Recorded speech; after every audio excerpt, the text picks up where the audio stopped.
Hey, thanks for being with us, and thanks for listening to us talk about nothing. We are in the 6th chapter today, and we're jumping in here at verse 16. This is one of those nuggets that are scattered throughout Proverbs. We will run into these in a few places, and we'll try to point them out.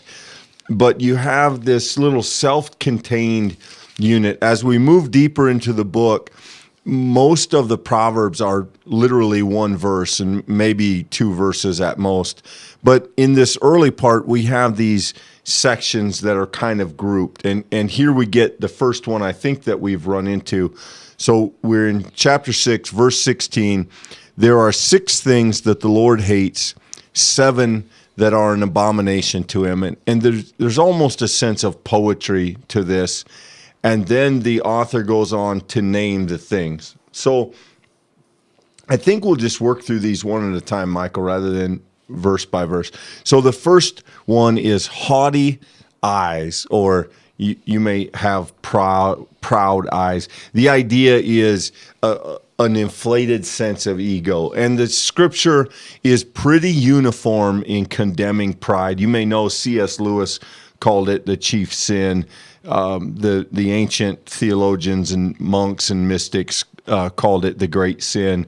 And proud eyes, one who looks at others and self with a skewed ego, is a dangerous person to themselves and others. And it turns out God is not a fan. Yeah, the danger of pride, Clint, is that it is one of those orientations that makes it very hard to know that you're oriented that way. If you have come to look and view other people in a certain way, it takes someone who cares about you, who's able to say the right thing at the right time, and you uncharacteristically able to hear that critique.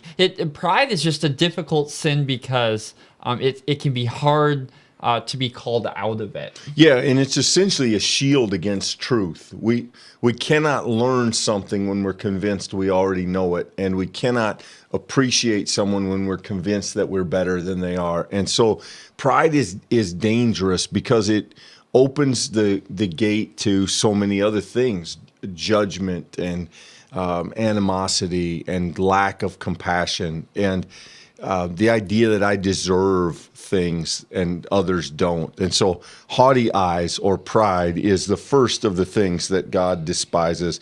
Secondly is a lying tongue. Again, Scripture is essentially universal in condemning deceit and dishonesty. I suppose as parents and as teachers, etc., we all have our buttons. And for whatever reason, and I'm not sure I even understand it myself, but being lied to, it sets me off. If someone has done something and they say, "Yeah, I did that," but to be lied to or to have somebody be dishonest is a thing for me that is infuriating. Yeah, the relational bond is destroyed so quickly in the middle of deceit. I think there's very few ways to sever a relationship as quickly as blatant lying. And of course, nobody wakes up there. You find your way there in a variety of gradations. Clint, thing that I found really interesting and I didn't know, but you remember the Enron scandal? A number of the Enron executives were Bible school teachers in their churches. And when I learned that, I thought, at first, of course, I was surprised, but I went on to realize, but that's how it works, right? I mean, Sure. Nobody ends up at that level of lying without some steps that got you there. And I do think we should be very wary of the lying tongue. And some ability to lie to ourselves. Absolutely. Yeah, deception is not always pointed to others. Self-justification paired with pride is an unbelievably powerful tool. Right. So then we move on to the next thing. Hands that shed innocent blood. And to hurt the vulnerable, to hurt the innocent, to do damage to those who don't, quote unquote, deserve it, is again completely and universally condemned in Scripture, to lash out against the innocent. The Proverbs will say multiple things like this. Yeah, I think that's well said. The next is a heart that devises wicked plans.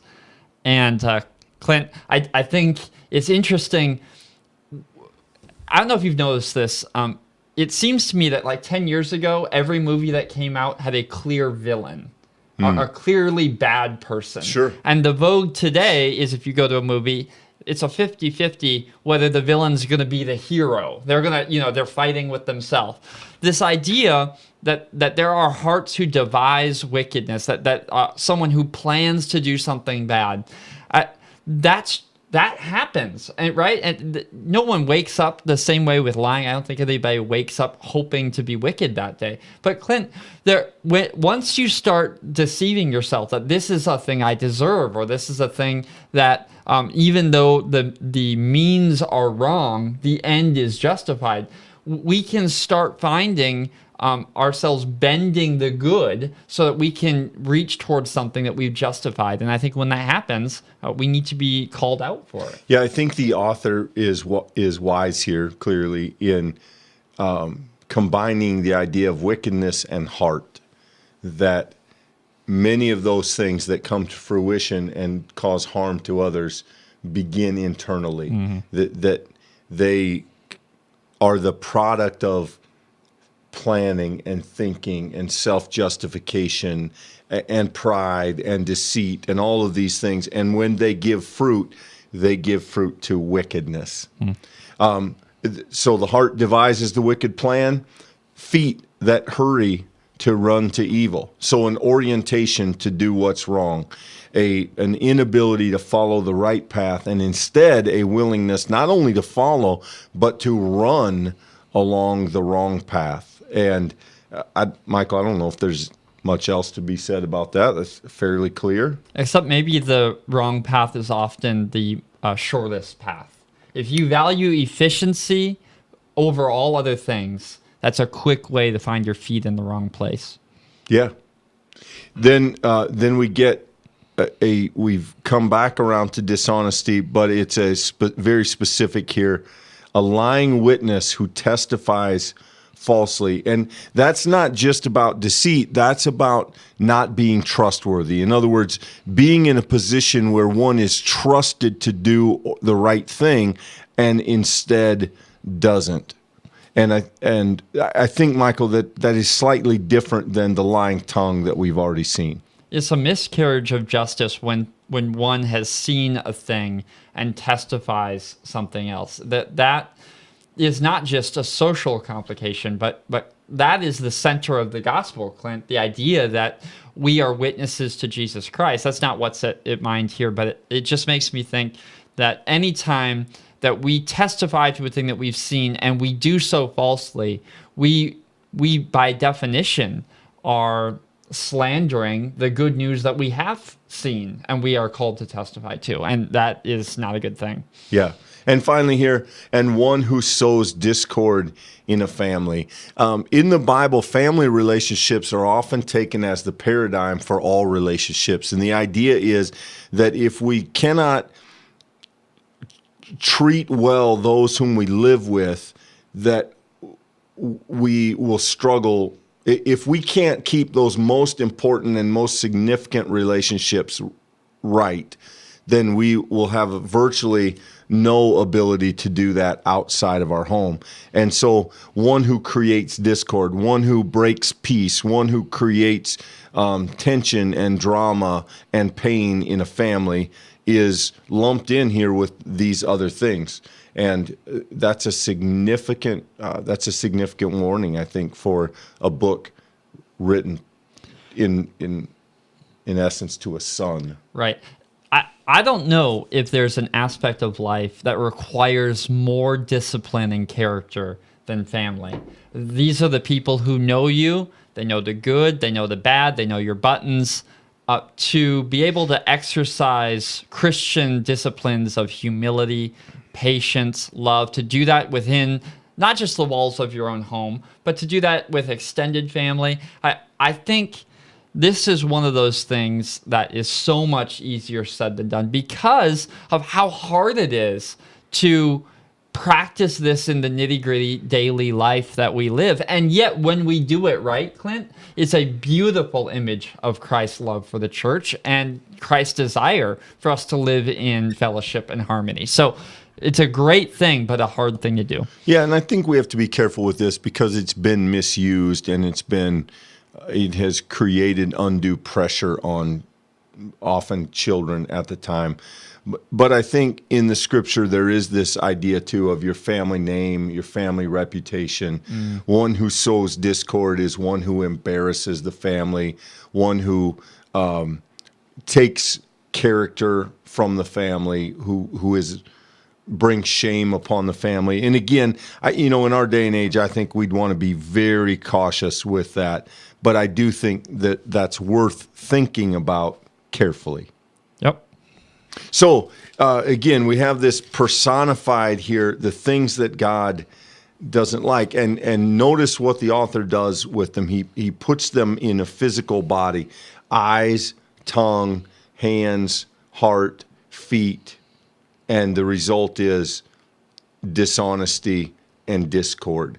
And a challenging word for all of us to make sure that our path is not marked by such things. So not a lot of verses here, but I would say, Michael, a lot of content, a lot of depth, and a lot to be concerned about as we seek to live our lives in a way that is not marked by these things. I know I mentioned this before, Clint, but Benjamin Franklin very famously had a journal of moral virtues. And this, to me, could be a very solid spine of a journal of moral virtues. If you just broke these down and you spent maybe even just a paragraph a day, and the first day you dealt with the haughty eyes, and the next it was the tongue, the lying tongue, the next it was taking advantage. If that's what you did in a 6-day rotation, how have I been doing on that? I think this would be a fascinating spiritual practice because this is so much of what we know to be spiritual discipleship. Yeah, there's a lot in there, and I suspect there's something at various times that would convict all of us. Absolutely. Well, that's a few verses from Proverbs today. Thanks for your time. Thanks for being with us. We hope you're well, hope you're blessed, hope you are a blessing, and we look forward to continuing to talk about Proverbs tomorrow. Yeah, and hope you're not looking for Lunchables because Walmart doesn't have them. See y'all later. Thank you for spending time with us today as we study Scripture together. If you haven't already, we would invite you to follow us on Facebook or subscribe on YouTube. It's a great way to get notified when these studies happen every day at 2 p.m. Central Standard Time. Of course, if you've already done that, we would love for you to be able to give the video a like, to share it if you're on Facebook. This is a great way for other people to find the Bible study and be able to join us in this time studying Scripture. If this is your first time here, welcome. It's such a joy to have you be with us this day, and we would love to get to know you better. We would love if you wouldn't mind just taking a minute to go to our website, fpcspiritlake.org/welcome. We'd love to get your name and email address, and we'll follow up with you personally to thank you for spending time with us this day. And for each and every person that is able to study Scripture and engage in this conversation, we want to say thank you. We look forward to our next time with you every weekday at 2 p.m. Central Standard Time. And until then, God bless.